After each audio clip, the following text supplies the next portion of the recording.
1岁2个月时，我家宝宝因 RSV 住院，快2年了，我还是不太想要回想那段日子。一开始，他只有反复发烧、咳嗽和声音沙哑，感冒症状不明显。去急诊后，医生评估当下没有即时危险，要我们回家观察。但2天后，他睡觉的时候开始出现喘鸣，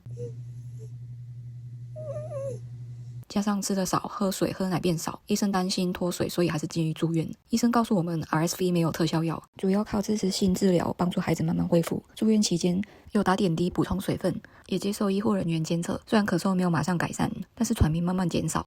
第3天，我家宝宝终于恢复活力了，也开始捣蛋。医生也终于批准出院。如果孩子持续发烧、精神变差、吃喝明显变少、出现呼吸异常，请尽快就医。分享这段住院经历，希望可以帮助更多家长认识 RSV。